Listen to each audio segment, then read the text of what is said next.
27절 한번 읽어줍시다. 27절 시작. 여호와께서 이스라엘 이름을 천하에 없이 하겠다고 아니하셨으므로 여호와께서 여러분 손으로 권하심이었더라.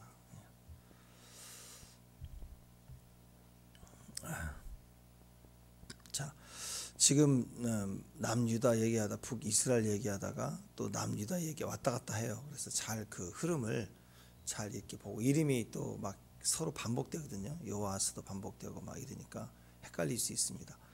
또 왕의 이름도 또 2개, 3개가 있는 사람도 있어가지고 또 이렇게 표현하기도 하는데, 이제 흐름이 남쪽인지 북쪽인지 이거 잘 이렇게 따라오셔야 됩니다. 축복합니다. 자, 요아스 기억하시죠? 요아스 엘리사가 막 죽을 병 걸리니까 그때 발등에 불 떨어지듯이 쫓아가서 나의 아버지요, 나의 아버지요, 이스라엘 마병과 병거요 막 해가지고, 또 그러니까 엘리사가 활과 화살을 가져와라 해가지고 활을 막 당기게 하잖아요. 그리고 나서 정지 그래가지고 그 죽을 힘을 죽어가는 사람이 벌떡 일어나가지고 그 뒤에 가가지고 또 이렇게 손에 손을 다 뽀개고 이제 마음은 뽀개고 싶을 거야 아마. 손을 뽀개버리고 싶을 거야 아마. 그래도 포기 주는 거야. 이렇게 하나님이 함께한다. 그리고 또 화살을 내리치라 그랬더니 목탁 두드리듯이 그냥, 뭐 그때는 절이 없겠지만 하여튼 뭐 어디서 배우는데 딱 그랬단 말이에요. 그러니까 그 죽을 힘을 다해서 죽어가는 사람이 화가 나가지고 막 뭐라 그러잖아요. 막. 자, 그런 사람이 이제 요아스잖아요. 요아스.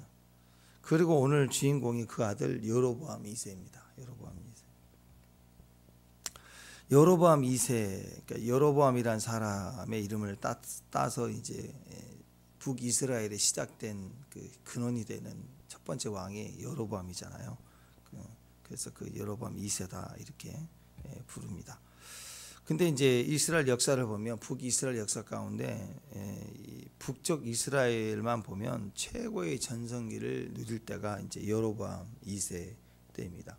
그때는 오늘 나와 있는 내용에서도 나와 있지만 솔로몬 시대에 그 영토까지 땅까지 다 확장을 해요. 다 회복하고 경제적으로도 엄청나게 부를 유지합니다. 부흥했습니다. 대단한 거죠. 문물을 다 겸비한 강대국이 되었다. 그리고 그때 하나님이 세우시고 그 당시 사용했던 선지자가 요나 선지자입니다. 요나 선지자. 그리고 호세아, 아모스 뭐 이런 선지자들이 그 당시의 선지자입니다. 그러니까 이게 쟁쟁한 선지자들이 북쪽에서 활동을 했다고. 왜 그랬을까? 아주 못되고 악했으니까. 여러분, 그래요. 원래 악하면, 나라가 악하고 시대가 악하고 막 그러면 그때 진짜 선지자들이 많아요. 진짜 선지자. 하나님이 그렇게 몰아가 주시고 백성들을 듣게 하시려고. 양들에게 있어서는 백성들은 뭘 모르잖아요. 백성들은 양들인데 양들은 음성을 들어야 돼요. 양들은 음성을 듣기 때문에 그 채널이 필요해요. 하나님 많은 선지자들을 그 시대에 불러주셨다 이렇게 보면 됩니다. 시대가 악하면, 그리고 우리 구한말 시대에도 그렇고 신앙인들이 되게 많았거든요.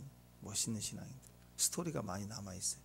근데 나라가 이제 6.25 거치면서 잘 살게 되고 좋아지니까 그런 스토리가 없어요. 그냥 큰 교회, 큰 목사님 뭐 이런 걸만 나와 있지 진짜 이 시대를 깨우는 그런 목사님들이 별로 없어요. 그래서 그냥 좋은 게 좋은 걸로 빌빌대고 그냥 그렇게 가는 거죠. 그러니까 우리가 걱정할 일이 없다. 그죠? 어려우면 어려울 대로 하나님은 우리에게 스피커를 보내주신다. 듣게 하신다. 알게 하신다. 그것도 많이 정말 좋은 사람들을 보내주신다. 그러니까 말세가 되면 두 가지를 봐요. 두 채널이라고 그랬죠. 애굽에 있어서 하나님 권능이 강력하면 이스라엘 백성이 나오는 거고, 상대적인 애굽 사람들 입장에서는 강력한 적이 생긴 거잖아요. 그죠? 그래서 한쪽은 기적이고 권능이고 한쪽은 재앙이고. 요한계시록에 비춰볼 때, 요한계시록에 막 마지막 때 적그리스도 출현할 때 막 짐승이 올라오고 막 무시무시하잖아요. 그러니까 못 살겠다, 힘들겠다, 이전에도 없었다 뭐 그러면 야 못 살겠구나 그렇게만 생각하지 말라고요. 그런 시대가 오면 하나님의 강력한 이전의 이유도 없는 환란이다. 그러면 이전과 이후에도 볼 수 없는 기적의 권능이 풀어질 때구나 이렇게 생각하면 돼요. 원수가 적그리스도가 출현해서 짐승이 표를 받게 하고 음식을 못 먹게 하고 매매를 못하게 하고 죽겠구나 그렇게만 생각하지 말고 그러면 하나님이 초자연적으로 성경에 기록했던 모든 역사를 통해서 우리는 먹이시겠구나 그렇게 생각하면 돼요. 그래서 여러분 그 당시에 이 어렵고 힘들 때 가장 번성할 때 악인이에요. 아주 악한 놈이다. 근데 나라가 강대국이 됐다. 그게 좋은 게 아니죠. 그럼 그 힘 가지고 뭐 하겠어요? 하나님을 더 떠난 행동을 하지 않겠어요? 그러니까 선지자들이 더 많을 수밖에 없어요. 강력한 선지자들을 쟁쟁한 선지자들을 하나님이 세워주셨다 이렇게 생각하면 돼요. 그런 시대입니다. 이름 자체가 여로보암이에요. 범상치가 않죠. 남유다는 다윗의 길, 정통적인 메시지죠. 남유다는 다윗의 길, 북이스라엘은 여로보암의 길. 이게 아주 핵심이잖아요. 이게 계속해서 말하고 있는 거잖아요. 그 여로보암이에요. 그 아버지 요아스가 그 아들을 지었을 때 아들을 만들었을 때 아들에게 이름을 지을 때 어떤 이름으로 할까? 근데 여로보암이라는 이름을 또 썼단 말이에요. 그러니까 그 메시지가 있는 거죠. 그 아버지 요아스가 생각하기에 최고 좋은 이름을 쓸 거 아니에요, 그죠? 그잖아요. 누가 요즘에 김정은 그런 이름을 짓겠어요, 자기 아들한테? 잘 안 지으려고 하겠죠. 그러니까 그런 안 좋은 사람 이름 별로 안 지으려고 할 거란 말이에요. 근데 이름을 그렇게 지은 거예요. 그 말은 이 요아스 입장에서 자기 아들이 다음 왕위를 이어갈 때 이 나라와 또 개인적인 집안의 가문에 큰 힘이 되기를 원하는 마음으로 짓는데 어떤 이름을 짓까 할 때 자기 마음의 평소에 최고의 영웅처럼 있었던 이름이 여로보암이었다. 그래서 북이스라엘 초대왕 르호보암을 배반해서 또 북이스라엘을 10지파를 끌고 올라가서 나라를 세운 여로보암의 이름을 가지고 내 아들이 이와 같이 됐으면 좋겠다라고 이름을 여로보암으로 지은 거예요. 그래서 여로보암 2세가 됩니다. 여로보암, 너는 여로보암 같이 되기를 원한다. 그게 메시지. 그러니까 성경에서 우리가 누도 없이 주님이 얘기하신 여로보암의 길을 가라, 견고하게 가라, 그 길을 또 가라. 약간 신앙 비슷하죠. 아브라함, 이삭, 야곱의 길, 그리스도 다윗의 길, 예수님의 길, 나는 길이요 진리요. 이게 이렇게 가야 되는데 그 길이 아닌 마귀의 길을 가는 거예요. 그 길을 가라는 거죠. 이 여로보암의 길이라는 것의 영적 해석이 뭐냐면 이것은 실용성이거든요. 가성비예요. 편리함이에요. 편리하는 거, 교회 안에 편리해지는 거. 저는 이 시대에 비대면 예배 이게 편리함이라고 생각해요. 이거 어쩔 수 없는 상황이 아니라 이걸 편리함을 선택한 거예요. 이걸 지금도 계속 코로나는 끝났는데 계속 마스크를 쓰고 다니는 사람 마냥 이걸 자유롭게 이용하는 사람이 있다고. 비대면 이것이 우리 안에 편리함이 되면 안 돼요. 어쩔 수 없는 것이 아니라 편리함이 되면 안 되는 거죠. 가성비를 따져보니까 나온 거예요. 이 새벽에 뭘 이렇게 차를 타고 와서 앉아서 그렇게 해야 되나? 그냥 집에서 탁 키면 되는데. 그렇게 편리함을 선택하면 복장도 편해지고 늘어져서 누워서 보게 되고 다 그렇게 되는 거예요. 그게 다. 그러니까 주님도 응답을 주실 때 좀 편리하고 싶으신 거예요. 그러면 주님도 이제 또 택배를 보내지. 내가 직접 갈 필요가 있나? 천사를 보내지. 하면서 계속 늦어질 수 있어요. 그러니까 너무 편리하면 이런 게 된다고. 그러니까 우상을 섬기면 편리해집니다. 근데 응답이 없죠. 북이스라엘의 대표적인 제사 방식이 우리가 아는 것처럼 산당 제사였잖아요. 산당 제사는 하나님 외에 산당을 만들어 놓고 성전이 아닌 상당을 만들어 놓고 제사를 진행한다. 그런 개념이 있지만 그 의미적인 것은요 편리함이에요. 편리함. 여로보암 1세가 북이스라엘을 딱 이제 10지파를 끌고 와서 왕이 됐는데 이상하게 자기는 다 유대인들이잖아요. 유대인의 뿌리는 예루살렘이잖아요. 유다의 예루살렘에 거기 성전이 있어요. 그러니까 나라는 분리가 됐는데 이거 큰일 난 거 이제 어떻게 하지? 여기에 이제 고민이 빠지는 거야. 우리는 식으로 얘기하면 남북이 나눠졌는데 김일성이가 생각해 보니까 우리가 다 이긴 것 같은데 아니 서울에는 예배를 드리러 꼭 가야 되는데 1년에 3번은 이제 이게 고민이 된 거예요. 그러니까 평양이나 어디에 개성이나 두 군데에다가 딱 우리의 성전이다 하고 성읍이다 하고 짓고 이렇게 만든, 이게 뭐예요? 다 편리함이죠. 신앙을 지켜야 되는데 이걸 바꿔버린 거예요. 촛대를 바꿔버리는 거예요. 그래서 예루살렘에 내려가지 말라 그러면서 세 가지를 바꿉니다. 편하게 해주는 거예요. 편하게. 그냥 가지 말라 그러면 이건 아니잖아. 이건 성전은 예루살렘에 있잖아. 막 사람들이 양심이 있으니까 이게 어떻게 되느냐, 사람을 이렇게 이거를 바꾸기 위해서, 여론 조작하기 위해서 어떻게 하느냐, 편리하게 해주면 돼요. 사람은요 편리하게 해주면 바뀝니다. 가성비로 계산해주면 바뀌어요. 이 물건 똑같은데 하나는 10만 원이고 하나는 1000만 원이에요. 예. 그걸 왜 사야 되느냐, 이걸 자꾸 이제 알려주고 편리하게 해주면 1000만 원 주고도 살 수도 있는 거고, 1000만 원 주어서 사는데 더 10만 원짜리를 주면서 이게 거들떠 보지도 않는데 잘 설명해, 이걸 얼마나 편한지를 설명해 주면 또 사게 돼 있는 거예요. 사람은 기본적인 가치라는 건 인간의 논리, 이성에서 나오기 때문에 설명을 붙이면요, 가스라이팅을 하면 바뀌어요. 바뀐다고요. 거기다가 내가 편한 것을 알려주면 바뀌게 돼. 원칙이란 건 없어요. 다 바뀌게 돼 있습니다. 그게 종교예요.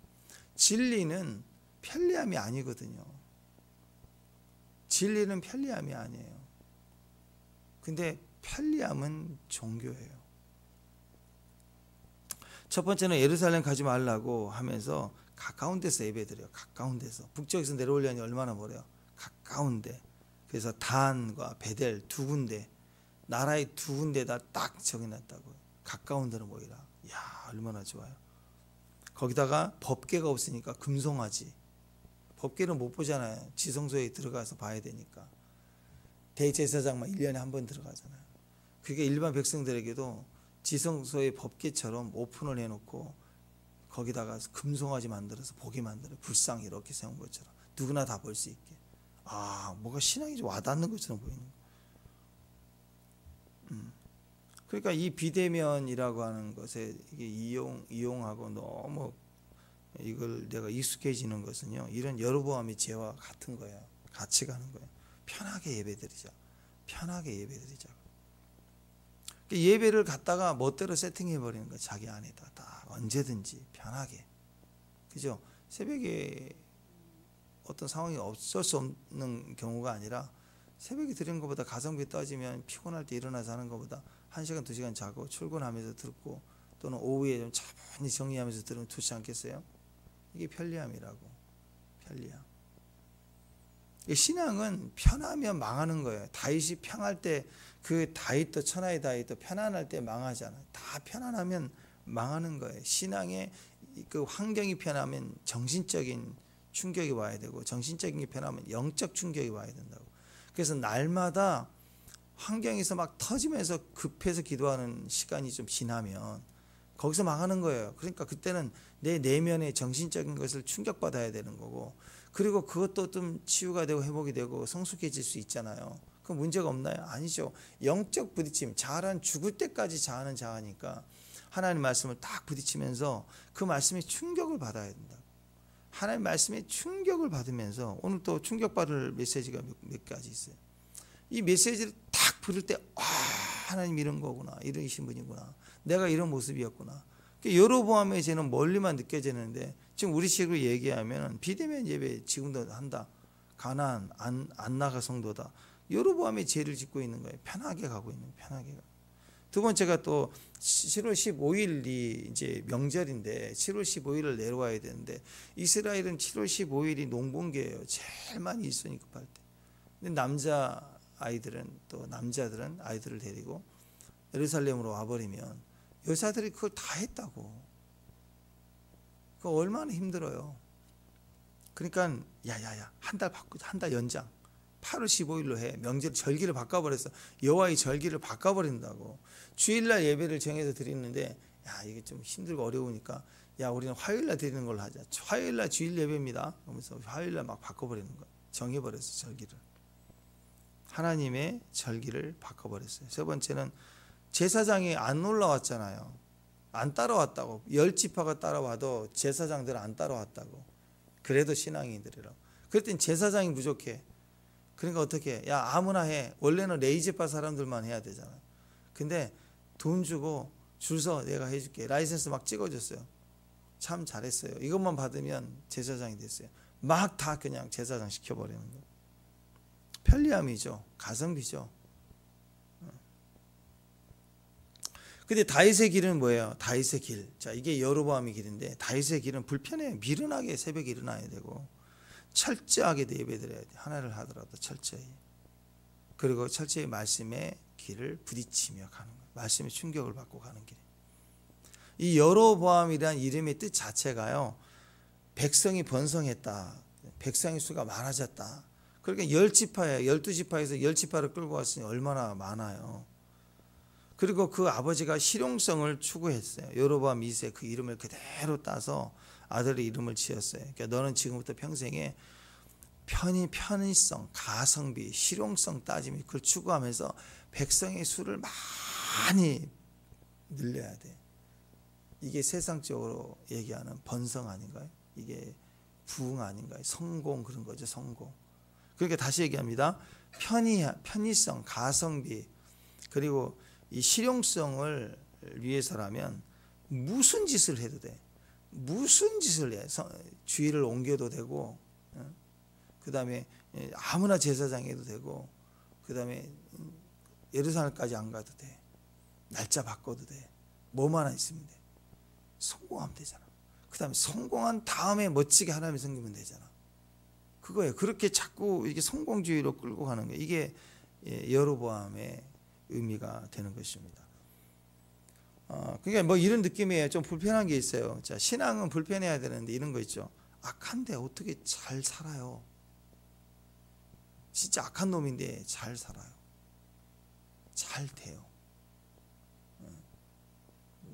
저는 우리 교회 저는 개인적으로 저는 축복이라고 생각합니다. 제가 이런 얘기하면 막 난리가 날 것 같은데 우리 교회는 괜찮잖아요, 그죠?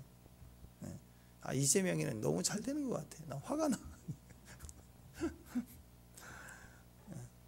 인간적으로 미운 건 아닌데 보면 참 어떤 모습을 똑같은 모습을 이렇게 가지고 있을까? 요즘에 또 드러나는 보면. 근데 왜 그럴 때가 있죠? 악한데 왜 저 사람은 잘 되지? 성경에서 말하는 이게 악인의 형통이에요. 성경에 악인의 형통이 있다고. 불평하지 말라. 그죠? 악인의 형통을 불평하지 말라. 그죠? 의인은 맨날 나만 고난해. 나만 억울해. 맨날. 기도하는 나는 억울하고 기도도 안 하고 깝죽거리고 알짝거리고 보면은 나쁜 말하고 거짓말하고 머리 걸리는데 잘 되는 것 같아. 또 실제로 잘 돼. 애들도 잘 돼요. 우리 애들은 고생인데. 그러니까 이런 게 주님 앞에 나오면 이런 마음이 내 안에 있으면 찝찝하다고요. 악인의 형통을 보면. 악인의 형통이 있어요. 천하에 다 있다고 그래서 악인의 형통을 원망하나 불평하지 말라. 온유해라. 인내해라. 그렇게 얘기를 하고 있습니다. 자, 우리도 죄 지을 수 있잖아요. 우리도 악하잖아요. 의로워요, 여러분? 예, 하나님 안에서 우리가 의롭다함을 입었어요. 그러나 수준이 된 게 아니고 믿음으로 은혜로 의를 얻은 거예요. 그러니까 아직 수준은 악해요. 악하다고. 그래서 우리는 내가 죄인입니다. 주님 제가 악입니다. 그러니까 주님 저를 자비로 용서해 주세요. 이 모습이 의인의 모습인 거예요. 내가 아무리 다윗과 같은 영성이 되고 뭐 선지자 같은 영성이 돼도 그럴수록 더 리얼하게 영적인 영안이 열리기 때문에 더 긍휼을 구할 수밖에 없어요.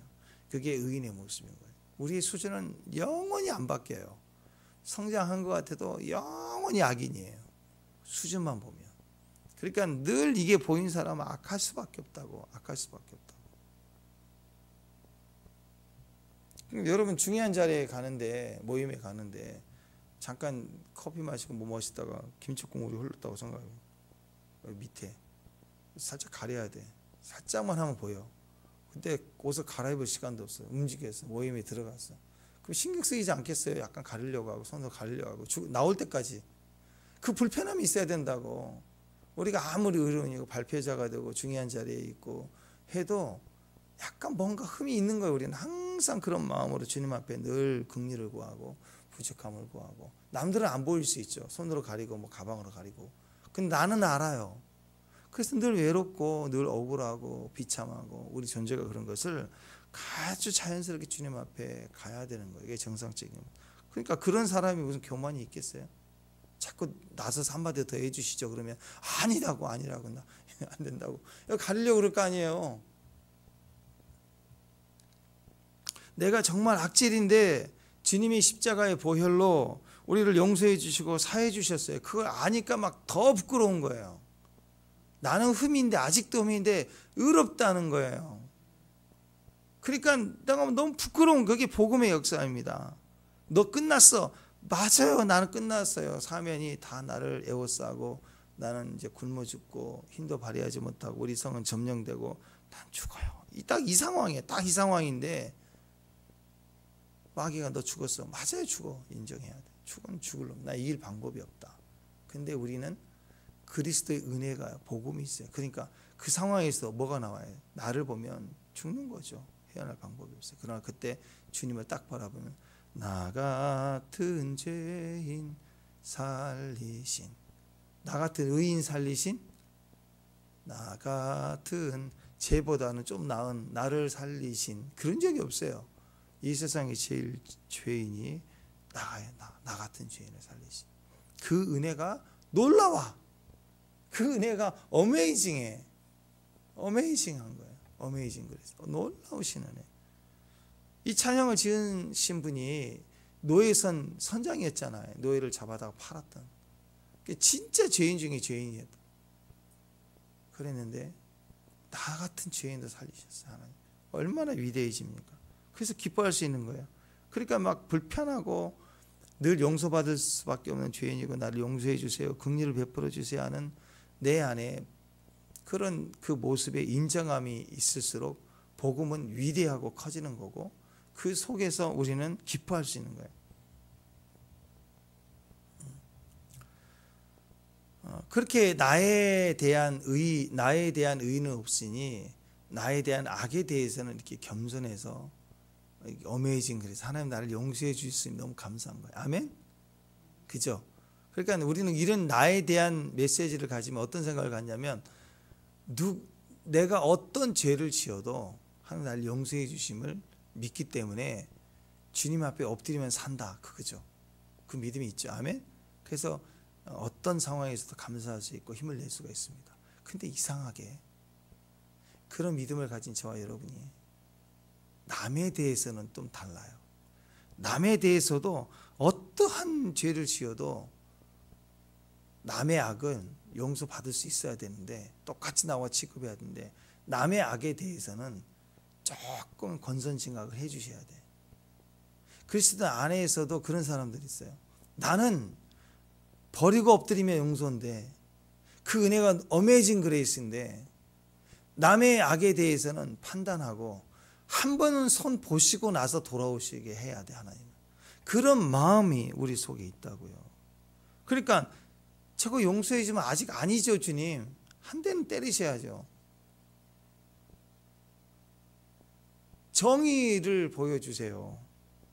남의 죄에 대해서는 적어도 권선징악이 한 번이라도 걸러야 된다. 정의 구현을 하셔야 된다. 나의 죄에 대한 허다한 죄도 나의 죄에 대해서는 바로 용서해 주셔야 되고, 이게 인간 속에 있는 아주 악한 기질의 내용이라. 이게 우리 안에도 있고요. 이게 요나서 오늘 이 시대의 선지자가 요나인데, 요나가 그랬다고. 요나가 지금 북쪽 이스라엘의 선지자인데요. 생각해 보세요. 북쪽이 지금 좋은, 이름도 여로보암이야. 그러면 악한 지금 그 여호와서 이후로 쭉 가장 여로보암 이름을 다시 재탕할 만큼 그 모습을 재현하는 악의 길이라고. 영적으로는 아주 악해요. 근데 현상적으로는 제일 잘 나갔어. 솔로몬 때 왕국까지 영토를 넓혔고 다시 나라가 부유해졌고 강력해졌어. 악인의 진짜 말 그대로 형통이야. 아주 악한데, 우상 숭배하는데, 하나님 전에서 금송아지 갖다 놓고 있는데, 절기도 바꿨는데 더 형통해 버리네. 근데 그 나라는 형통했어요. 나라는 형통했어요. 거기에 선지자가 요나라고, 요나. 그러니까 이걸 우리가 이렇게 생각해야 됩니다. 여로보암 때부터 시작해서 하나님을 떠난 악인의 판이라고요. 그런데 이렇게 번성하게 해주시는 이유는 기회를 주시는 거예요. 심판은 언제든지 치면 되는 거니까. 기회를 주신 거, 악인에게 형통을 주시는 것은 기회를 주는 거고, 핑계치 못하게 하기 위해서. 매일 악인이라고 고난만 주다가 지옥 가면 악인도 억울하잖아요. 나한테 기회를 주지 않으셨다고. 그럴 수 있잖아요. 그러니까 악인에게는 줄 수 있는 모든 형통을 막 떡을 2개를 주는 거예요. 책망이 아니라 막 떡을 계속 주는 거예요. 형통하게 해주는데 기회를 주고 있는 거거든요. 용서해주고. 그러니까 하나님이 그 북이스라엘 향한 마음을 보면 아합 보세요. 아합에게 아합 집안을 멸절시키기 위해서 이 이세벨과 아합의 그 잔혹함을 진멸하기 위해서 3사람을 세우라 그랬죠. 그죠? 근데 엘리야에게 3사람을 세우라 했는데 엘리야는 엘리사만 세웁니다. 왜냐하면 그 다음에 아합을 죽여야 될 예후라든지 하사일이라든지 이방함을 세워야 되는데, 왜 그러냐면 변수가 생긴 거예요. 갑자기 아합이 풀이 주고 회개하고 다니니까 주님이 참 너무 기뻐요. 얘가 풀이 주고 다닌다 하면서 연계해 줬다고. 그래서 엘리사가 드디어 이 2사람을 세워서 아합 집안을 치기 시작합니다. 그러니까 이렇게 악해도 풀이 주고 다니면 기회를 주시는 분이에요. 그러니까 북이스라엘에게 지금 기회를 주고 있는 거예요. 가장 번성하게 하고 강력하게 하고 수도 많아지게 하고. 그리고 그 방법은 온통 실용성입니다. 하나님이 떠난 어떻게 해서 가성비로 끌어모아라 했더니 부자가 된 거예요. 근데도 이 정도면 적어도 쳐버려야 되는데 하나님이 기회를 주고 있어요. 그러니까 선지자라면 하나님이 얼마나 악인에 대해서도 참으시는지, 이런 나라에 대해서도 이런 왕에 대해서도 참으시는지, 그러면 하나님이 이것에 대한 은혜가 크다는 것을 어메이징 그레이스로 부를 수 있는 자격은 적어도 요나 선지자 정도는 돼야 된다. 그러면 이걸 갖다가 요나 선지자가 그대로 어메이징 그레이스를 증거해야 되는데, 그거 하라고, 너 정도면 이거 증거할 수 있겠구나, 내 은혜가 큰 걸 네가 할 수 있겠지라는 마음으로 요나를 불러다가 너 아수르에 가 니느웨 성에 가서 복음을 전해 그랬더니 화가 나는 거예요. 그들은 선 좀 봐야 된다. 그래서 요나가 막 불편해요. 그래서 반대로 다시스 가는 배를 타고 가고 그 난리를 친 거예요. 왜? 아니 자기 백성은 그래도 자기 백성이라 악인에게 은혜를 주는 거에 대해서 막 기뻐하고 감사하고 막 안타까워하면서도 나 같은 죄인이 그랬다가, 나 같은 죄인이 너 같은 죄인도 돼 이렇게 가야 되는데, 나도 너처럼 너도 나처럼 이렇게 돼야 되는데, 니느웨에 가서 저 이방 백성들도 네 원수들도 용서를 받고 회개를 하면 돌이킬 수 있어, 그걸 전해 그랬더니 그게 싫어가지고 요나 선지자, 천하의 요나 선지자도 하나님 지건 아니죠. 저들은 한 번은 쳐야죠. 한 번은 쳐야 되지 않겠습니까? 어떻게 바로 용서가 돼요? 그런 마음을 가졌다고요. 우리는 지금도 그래요. 나에 대해서는 너무 관대해요. 너에 대해서는 반드시 한 번은 짚고 넘어가야 된다고 생각해요. 그게 선악과의 마음이라는 거예요. 실제로 요나 선지자가 니느웨 성에 갔을 때 대부흥이 일어나잖아요. 성경에 있었지도 않았던 부흥이 일어납니다. 왜냐하면 왕이 선포해 갖고 회개를 하는데 짐승들까지 금식시켜요. 짐승들까지 키우는 집들도 먹이지 마 해가지고 엄청난 부흥이 일어납니다. 회개가 일어나요. 아합도 풀이 주고 다니지 니느웨 성이 아수르의 그 지긋지긋한 민족이 회개를 합니다. 그래서 하나님 거기다 구원해야 하는 악인에 대한 하나님의 기회, 이것을 우리에게 적나라하게 보여주는 시대예요. 북이스라엘 엉망이잖아요. 그들을 향한 왼수에 또 니느웨 성의 아수르들을 그렇게, 이게 이 사건이 있고 난 30년 뒤에요. 30년이면 그렇게 먼 거리는 아니죠. 30년 뒤에 아수르가 북이스라엘 멸망시켜요. 요나가 그걸 알았을지 알지 못했을지 몰라요. 알았다면 더 싫었겠죠. 결국 그렇게 해서 저도 회개해봐야 30년 뒤에는 우리 민족을 다 죽일 놈들인데, 그러니까 가서 회개를 전하기가 싫을 수도 있고, 몰랐다 그래도 지금 현재 상태만 봐도 악한 놈들이에요. 진짜 악한 놈들이에요. 여러분 아시는 것처럼 북이스라엘 멸망했을 때 아수르가 와서 어떻게 해요? 보통 나라를 정복하면 그냥 뭐 뺏어가고 뭐 훔쳐가고 노예 삼고 그 정도잖아요. 남자들을 다 죽여버리고 아수르 백성들을 끌고 와서 거기서 피를 섞는다고 살게 만들고 노예 삼게 하고 막 코를 끼어가고 고통스럽게 했다고. 잔혹했어요. 잔혹했어. 그러니까 요나가 주님께서 야 너 아수르 가서 복음을 전해 그랬더니 그게 싫어가지고 막 그 요나서 4장에 보면 요나가 매우 싫어하고 성질냈대요. 성경은 매우 싫어해 성질냈다. 그래서 주님이 너 왜 성질내냐 그래요. 그러면서 차라리 내가 살기를 원치 아니하오니 나를 걷어가소서 막 그래. 내가 거기 가서 복음을 전하느니 나 죽겠습니다. 그런다. 그렇게 싫어했다고. 지금 이스라엘은 하나님의 백성이고 하나님 이름을 아는데도 이렇게 여로보암의 길을 가는 것은 하나님 보시기엔 더 악해요. 의도적으로 알면서도 반역을 하는 거니까. 이들은 모르는 백성이고 근데도 기회를 주잖아요. 근데 이렇게 악한 놈인데 융성해지고 최고의 번성이 왔다면 악인의 형통에 대해서도 하나님의 뜻과 계획이 있다는 걸 알아야 됩니다. 그 영원하지 않거든요. 그래서 요나를 통해서 복음을 증거해서 회개의 기회를 줬지만 그것으로 영원히 하나님의 나라가 돼서 얼마나 좋겠습니까? 근데 그들은 또 그 한 번에 왕이 바뀌고 그러면 또 악해지는 거고 결국 이스라엘을 잔혹하게 짓밟고 악을 행하는 거예요. 근데 그건 아수르가 악해서가 아니라 이것도 이스라엘이 여전히 그 기회의 형통의 기회에 깨닫지 못하니까 오직하면 그들을 사용해서 치겠어요. 그리고 그 잔혹하게 이스라엘을 공격하는 그들에 대한 심판도 또 하나님이 바벨론을 사용해서 또 치시잖아요. 이렇게 하나님 다 보복하신다고. 자, 27절 한번 보세요. 하나님이 용서해 준 이유가 있습니다. 자, 27절. 자, 읽습니다. 시작.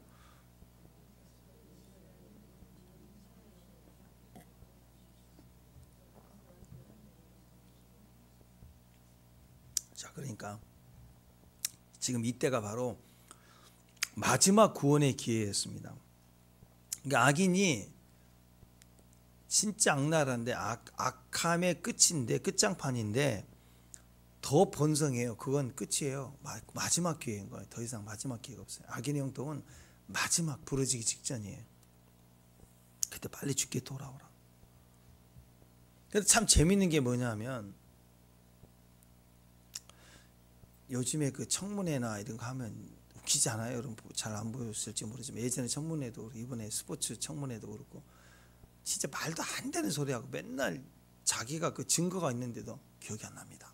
그리고 잘 모르겠습니다. 막 이러고 있고 그리고 막 그 똑똑한 사람이 학력 보면 다 판사 검사 했던 사람들인데 버리버리해요. 말을 못해요. 어리버리하고 막 이상하다고 그러고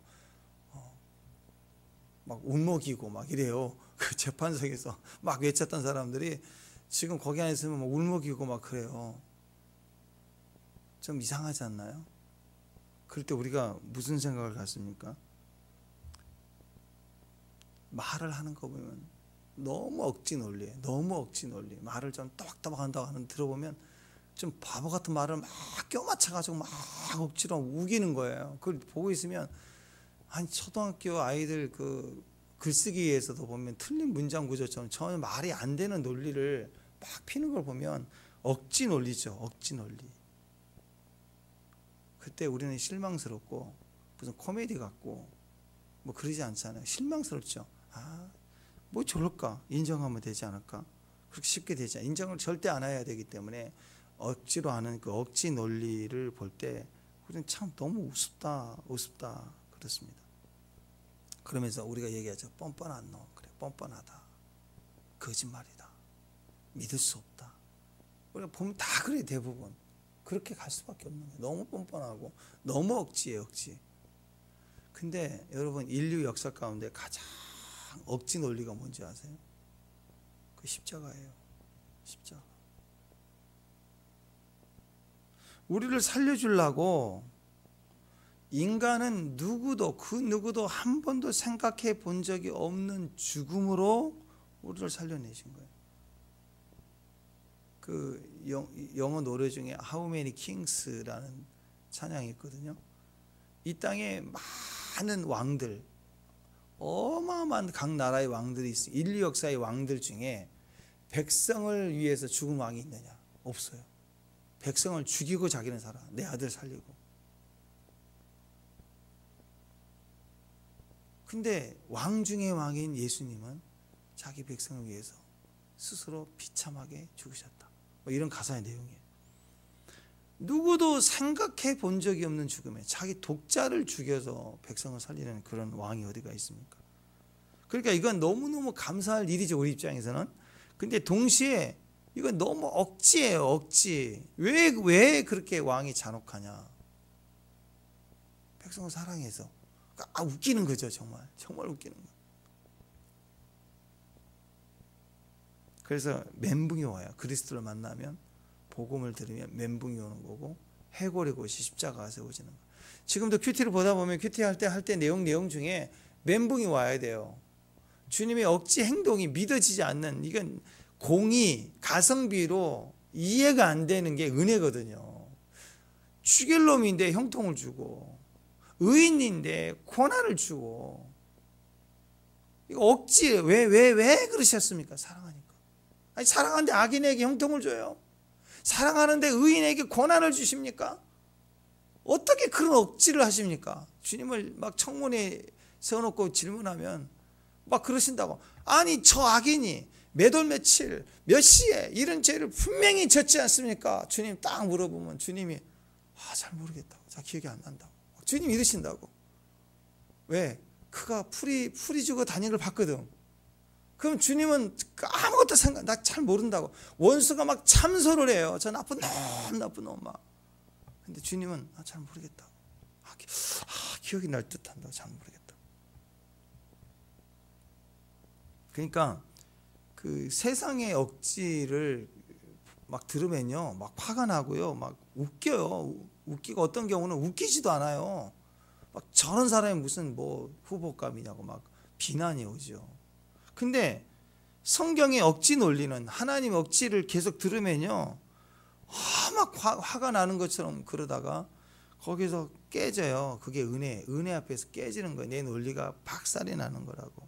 그래서 그 은혜를 경험할수록 두려워해야 돼요. 경외함이에요. 고마움을 넘어서 두려워해야 돼요. 말씀을 들으면 경외함이 있다고. 이게 우리의 변화라는 것입니다. 남쪽 유다 같으면 재밌습니다. 남쪽 유다 같으면 너는 죄인이지만 다윗의 길이잖아요. 다윗의 언약을 보고 너를 용서해 준다. 그래서 다윗과 같은 사람이 없음을 주님이 계속 안타까워하시고, 때로는 솔로몬에게 한 것처럼 네 아버지를 보고 내가 너 때는 참는다. 계속 이런 얘기를 하시잖아요. 그러니까 남유다 같으면 다윗을 보고 내가 이 나라의 언약을 지킨다라고 계속 다윗 때문에 남유다도 엉망했잖아요 지금. 그런데도 다윗을 기억하면서 계속 용서해 주셨다. 근데 북이스라엘은 다윗의 길이 아니에요. 그러니까 북이스라엘은 내가 다윗의 길로 너를 용서해 주겠다가 안 되는 족속이라고. 북이스라엘은 그냥 쳐야 돼. 그냥 근거가 없어. 다윗에게 한 약속 때문에 너를 봐준다고 아니에요. 그러니까 하나님이 또 어떻게 하시느냐, 얼마나 억지스러운지 보세요. 아브라함의 근거로 용서해 줄게. 다윗이 아니라 아브라함의 언약까지 올라가요. 갈라지기 전에 아브라함의 언약이 있죠. 아브라함의 언약을 가지고 용서해 줄게. 근데 여로보암 2세는요, 아브라함과 또 아브라함의 그 이유를 가지고 용서해 줄 만한 근거도 없어요. 여로보암 2세는 얼마나 악했는지. 그러니까 아브라함의 근거, 아브라함의 언약이라는 건 지켜야 되잖아요. 여러분, 보험회사에 내가 약속을 하면 보험 혜택을 받으려면 일정 금액을 내가 꾸준히 내야 되잖아요. 안 내면 계약 파기고 혜택도 없는 거잖아요. 그죠? 그러니까 아브라함의 언약을 가지고 봐도 다윗과는 상관이 없고, 아브라함의 언약을 가지고 봐도 이거 뭐 다 언약 파기인 거예요. 도저히 용서해 줄 수가 없는 거예요. 그러면 우리는 그랬죠. 참소해야 된다고. 멸망시켜야 된다고. 그랬더니 주님이 뭐라 그런지 아세요? 27절 오늘 말씀에, 야, 내가 이스라엘 이름을 천하에 없이 하겠다고 말한 적이 없지. 그러니까 진멸 안 할 거야. 막 이러는 거예요. 와, 진짜 무슨 마귀, 원수, 사탄, 귀신들 입장에서 보면 무슨 대한민국 청문회 같은 소리 하고 있냐 그거죠. 살려낼 근거가 없어. 저 후보는 죽어야 돼. 근데 내가 저를 죽이겠다고 한 적이 없지. 그치? 야, 마귀야, 사탄아, 제가 아무리 말을 죄를 지었고 뭐 그랬다 할지라도 네가 참소를 하지만 내가 보기엔 내 입에서 내가 왕인데 내가 저를 완전히 진멸하겠다, 없어지게 하겠다 한 적이 없지. 맞지? 그러니까 안 할 거야. 또 이러시는 거예요. 그 참사하는 자 입장에서는 뒤집어지는 거죠. 마귀가 대가리가 깨지는 거예요. 그것이 해골이 것이고 십자가라고. 십자가에서 깨진 거예요. 모든 참소와 모든 정죄와 모든 근거들이 거기서 끝나는 거예요. 근거가 없으니까 하나님께서 내가 너를 망하게 한다고 한 적이 없다. 망하게 하지 않을게. 여러분 지금까지 살아오시면서 자, 여러분 하나님 성을 막 안 들었다. 언제 들었냐 그런 사람도 있고 막 맨날 듣는 사람도 있지만 한번 생각해 봅시다. 여러분 지금까지 여기까지 살아오시면서 하나님이 한 번이라도 여러분 나타나서 너는 망하게 될 거야. 해본 적 있어요 없어요? 들으신 분 손 들어보세요. 그러니까 안 망해요. 망할 수가 없어요. 아무리 죄가 있고 허물이 있고 사탄이 몇 월 며칠 몇 시에 이 사람 이런 말 했다고 막 이건 진짜 참속감이라고 막 죽여야 된다고 난리를 쳐도 한번 생각해 보세요. 망한 하나님이 직접이에요. 우리는 하나님이잖아요. 하나님의 모든 우주의 왕이시잖아요. 하나님 여러분 너 망할 거라고 하신 적 없죠. 그리고 우리가 허다한 죄를 지었다고 할지라도 하신 적이 없다. 망하게 하지 않겠다. 그 말은 빨리 돌아오라 그 얘기죠. 돌아와라, 빨리 돌아와라. 그래서 예수님 믿으면 그게 축복입니다. 여로보암 2세 때 하나님의 이스라엘 이름을 천하에 없이 하겠다고 안 했다라는 그 논리 가지고 그것 가지고 다시 살려내 주시는 거예요. 그게 바로 요한복음 1장 12절 영접하는 자 곧 그 이름을 믿는 자들에게는 하나님의 자녀가 되는 권세를 주었다. 행위가 아니라 믿으면. 그러니까 망하게 한 적이 없다라고 해서 망하게 하지 않겠다는 최소의 기회라면 뒤집어서 우리에게 하신 말씀이 얼마나 많아요. 성경의 모든 말씀이 약속인데 그 말씀 붙들면 내가 한 말이니까 하겠다라는 거 아니에요. 또 말 안 했으니까 안 하겠다. 그 말은 뒤집어서 내가 말한 건 다 하겠다 그거 아니에요. 제발 믿어라. 돌아와라. 너의 길을 버리고 돌아와라. 이 가장 확실한 근거 아니겠습니까? 하나님의 세상을 이처럼 사랑하사 독생자를 주셨으니 이를 믿는 자마다 믿는 자마다 멸망하지 않고 영생을 얻게 하려 하십니다. 이게 하나님의 약속의 언약입니다. 지금부터는 그래서 실용성 따지고 가성비 따지고 그걸 얻기 위해서는 성공하기 위해서는 무슨 짓을 다 하겠어요. 종교도 바꿔버리고 막 자리도 바꿔버리고 절기도 바꿔버리고 금송아지 대처하고 그 난리를 쳐도 하나님이 형통을 주셔요. 마지막 기회를 주신다. 그리고 그것도 이제는 끝이 돼서 멸망을 해야 될 때라면 기회를 또 주세요. 망하게 하겠다는 말을 안 했기 때문에 내가 기억한다. 그러니까 그 상황에서 메시지는 뭐예요? 하나님의 하신 말씀을 붙들고 나오면 건져주신다, 살려주신다. 실용성이 아니라 철저하게 붙들고 나와서 주님 앞에 돌아와요. 그게 우리 형통입니다. 그 형통이 있기를 주님의 이름으로 축원합니다. 기도하겠습니다. 하나님 감사합니다. 어떤 상황에서도 우리 자신 모습이 아니라 주님 우리에게 하신 약속의 말씀을 붙들고 이제는 그 약속의 말씀이면 아멘 하고 나올 때 그것이 근거가 되는 나라, 그래서 형통이 되는 나라, 구원이 되고 치유가 되고 보호가 되는 하나님의 나라의 귀한 종들로 서게 하옵소서. 예수님 이름으로 기도합니다.